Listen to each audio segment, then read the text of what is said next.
రోహిణి వాళ్ళ అమ్మ బాలు, మీనా కనపడకుండా హాస్పిటల్ బయటికి వచ్చి రోహిణికి కాల్ చేస్తుంది. జరిగిందంతా కూడా చెబుతుంది. చింటూకి దెబ్బ తగిలిందమ్మా, హాస్పిటల్‌లో ఉన్నామని చెప్పగానే రోహిణి నేనిప్పుడే బయలుదేరి వస్తానమ్మా అని చెప్పి ఫోన్ కట్ చేస్తుంది. ఎవరితో మాట్లాడుతున్నారమ్మా ఫోన్‌లో అని బాలు అడిగేసరికి ఊళ్ళో డాక్టర్‌తో మాట్లాడుతున్నాను బాబులు అని చెప్తుంది. మరి ఉంటానమ్మా అని అన్నారు? అంటే బాలు ఆ డాక్టరమ్మ, లేడీ డాక్టర్ బాబు అని చెప్పేసి అక్కడి నుంచి ఇద్దరు కూడా హాస్పిటల్ లోపలికి వెళ్తారు. ఇక మరోవైపు రోహిణి వాళ్ళ అమ్మ చెప్పిన మాటలు విని, ఈ తల్లిగా వాడికి ఏమీ చేయలేకపోయాను. కనీసం ఇలాంటి సమయంలోనైనా పక్కన లేకపోతే ఎలా? నేనేం చేయాలి? ఆ బాలు, మీనా అదే హాస్పిటల్‌కి వెళ్ళాలా? ఎలా అయినా సరే నా బాబుని నేను వెంటనే చూడాలి. ఏం చేయాలి? అని అనుకుంటూ ఉంటే, ఇక అప్పుడే మనోజ్ డీలర్లతో మాట్లాడుతూ ఉంటాడు. ఎలా అయినా సరే సోఫా కొంటే టీపా ఫ్రీ అని చెప్పండి. ఆ టీపా కోసమైనా సోఫా కొంటారు. బెడ్ కొంటే పిల్లో ఫ్రీ అని చెప్పండి. ఆ పిల్లో కోసమైనా బెడ్ కొంటారు. అదే మన బిజినెస్ స్ట్రాటజీ అంటూ ఉంటే, ఇక అప్పుడు మనోజ్‌ని రోహిణి పిలుస్తుంది. నాకు కూడా ఇలాంటిదే ఒక ఐడియా వచ్చింది మనోజ్. ఇప్పుడు మనం గీజర్‌తో పాటు వాటర్ కెటిల్ ఫ్రీగా ఇస్తున్నాం కదా! అది ఫ్రీ అని మనం చెప్తే తప్ప ఎవ్వరికీ తెలియదు. కాబట్టి ఆ కెటిల్స్‌ని మనం మన షాప్ పబ్లిసిటీ కోసం వాడుకోవచ్చు. ఈ చుట్టుపక్కన ఉన్న హాస్పిటల్స్‌కి ఆ కెటిల్స్ ఫ్రీగా ఇద్దాము. పేషెంట్స్, అటెండర్స్ షాప్‌కి చూస్తారు. మనకి ఫ్రీ పబ్లిసిటీ. పైగా పెద్ద ఐటెమ్స్ కొనాలంటే మన దగ్గరికే వస్తారు అని రోహిణి చెప్తుంటే, చాలా మంచి ఐడియా రోహిణి, సూపర్.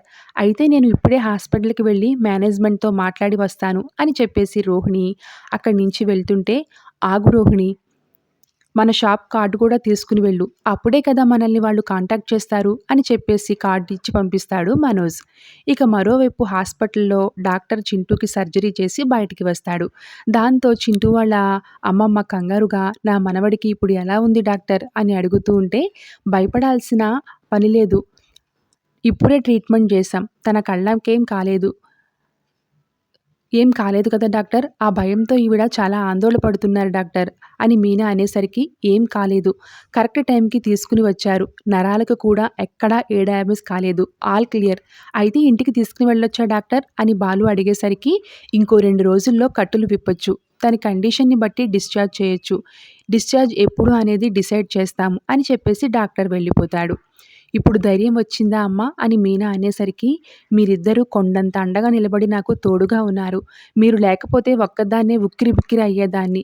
సాటి మనిషి అవసరంలో ఉన్నప్పుడు తోడుగా ఉండడమే కదమ్మా మానవత్వం అంటే అని బాలు అనేసరికి, ఏ జన్మలో చేసుకున్న పుణ్యమో కానీ నేను సమస్యల్లో ఉన్న ప్రతిసారి దేవుడు మిమ్మల్ని పంపిస్తున్నాడమ్మా. న్ నీకు ఒంట్లో బాలేదన్నావు కదా!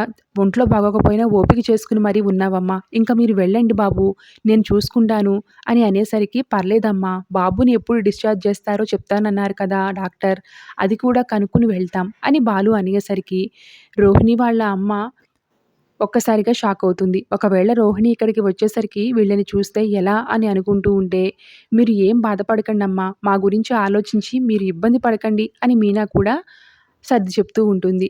ఇక మీనా, బాలు అం ముగ్గురు గూడా చింటూని చూడ్డానికి రూమ్‌లోకి వెళ్తారు. ఇక అప్పుడే రోహిణి రిసెప్షన్ దగ్గరికి వచ్చి మేనేజర్‌ని కలవాలి అని అనగానే మేనేజర్ రూమ్‌లోకి వెళ్తుంది.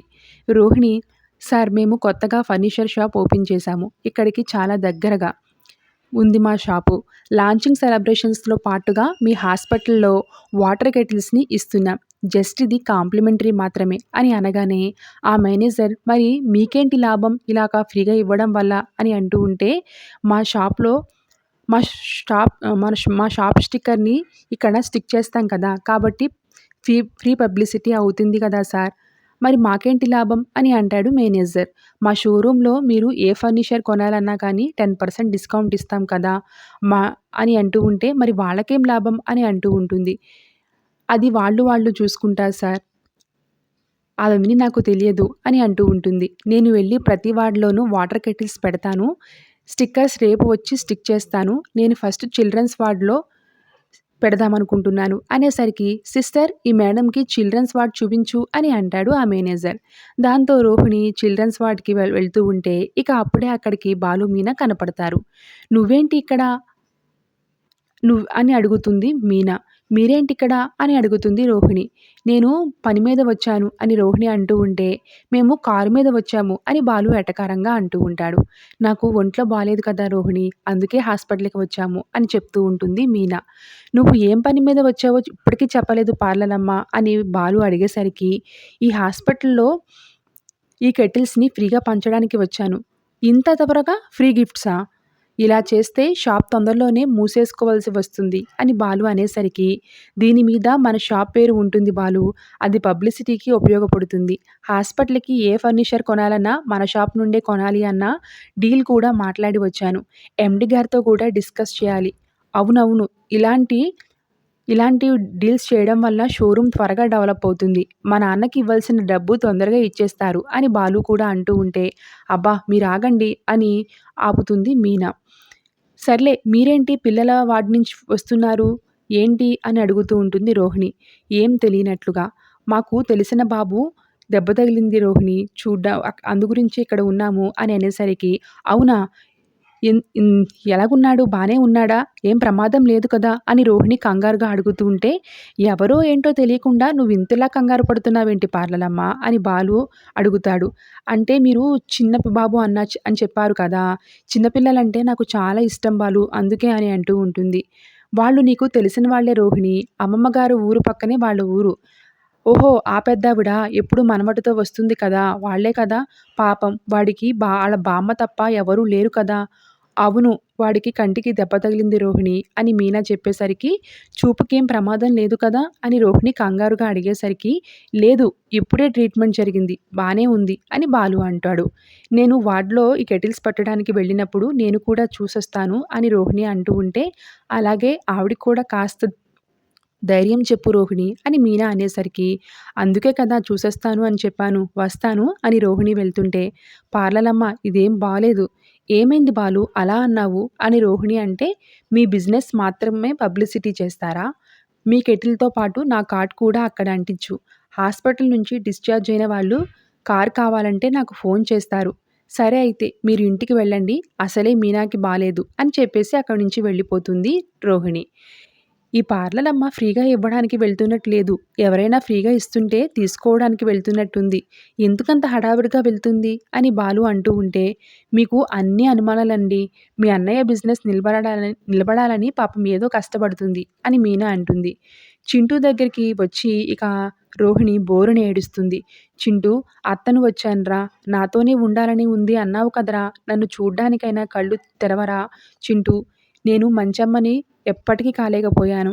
నా వల్ల నీకు ఎప్పుడు అన్యాయం జరిగింది. ఇప్పుడు ఇంత గాయం ఏంటి? ఏంటిదమ్మా? నేను నిన్ను నమ్మి నీ దగ్గర వదిలేశాను.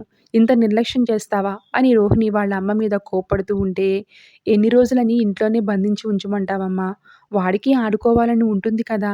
ఇంటి ముందే కదా అని నమ్మి వెళ్ళి చిన్న కునుకు తీశాను. ఎవరో బండి మీద స్పీడ్‌గా వచ్చి గుద్దేసిపోయాడు.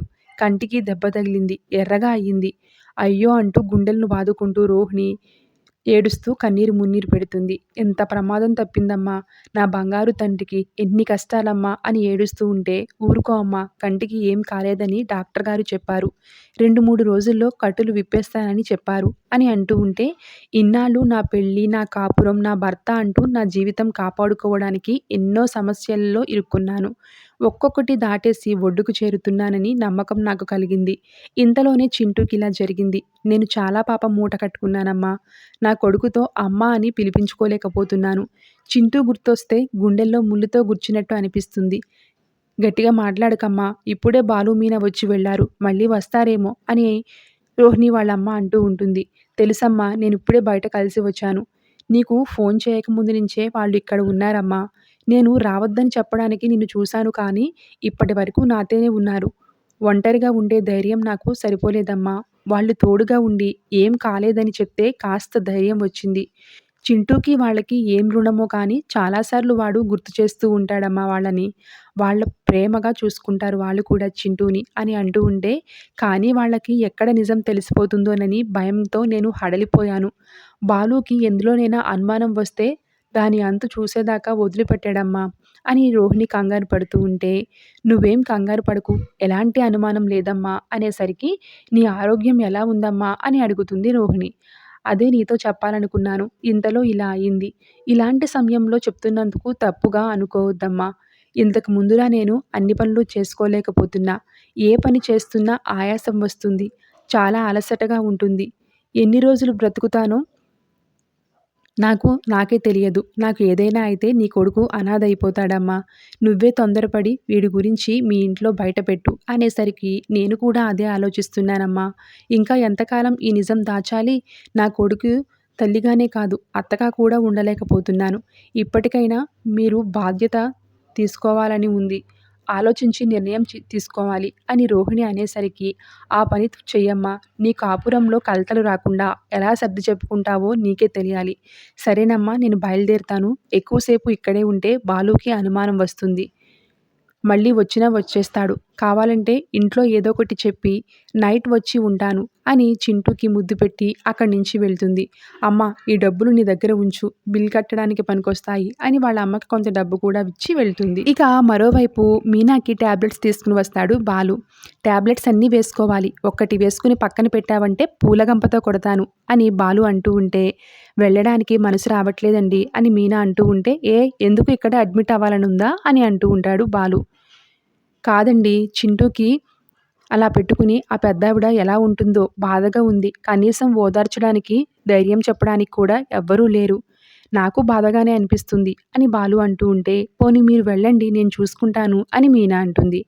ఇప్పుడు నిన్ను చూసుకోవడానికే ఒక మనిషి కావాలి. నువ్వు వేరే వాళ్ళని చూస్తావా? సరే, ఎప్పుడు డిశ్చార్జ్ చేస్తారో కనుక్కొని వెళ్ళొద్దాం అని బాలు మీనా వెళ్తుంటే, ఇక చింటూ రూమ్ దగ్గర రోహిణి డోర్ దగ్గర ఉంటుంది. అక్కడితో ఈరోజు ఎపిసోడ్ కంప్లీట్ అవుతుంది. ఇక అప్కమింగ్ ప్రోమోలో రోహిణి, మనోజ్ హాల్లో పడుకుని ఉంటారు. చింటూ కళ్ళకి గాయం అవ్వడంతో చింటూకి ఏం కనపడదు. చింటూ కూడా రోహిణి వాళ్ళ ఇంట్లోనే ఉంటాడు. అమ్మ అమ్మ అంటూ వెతుక్కుంటూ వస్తాడు. దాంతో చింటూని హగ్ చేసుకుంటుంది రోహిణి. నువ్వు మా అమ్మవే కదా అని చింటూ అంటూ ఉంటే, అమ్మని రావు, నేను మీ అమ్మనే అంటూ ఉంటే, ఇక మనోజ్ నిద్రలో నుంచి లేచి, ఏంటి రోహిణి, ఏం మాట్లాడుతున్నావు? ఈ బాబు నీ కొడుకా అనేసరికి ప్రభావతి, బాలు, మీనా కూడా అక్కడికి వస్తాడు. వీడికి కన్నతల్లి నువ్వా? ఎంత మోసం, ఎంత దగ అని బాలు అంటూ ఉంటాడు. ఇక రోహిణి చేయి పట్టుకుని గుంజుతూ, ఏంటిది, నిజం చెప్పు రోహిణి, నిజం చెప్పు అని మనోజ్ అంటూ ఉంటాడు. Thank you so much for watching.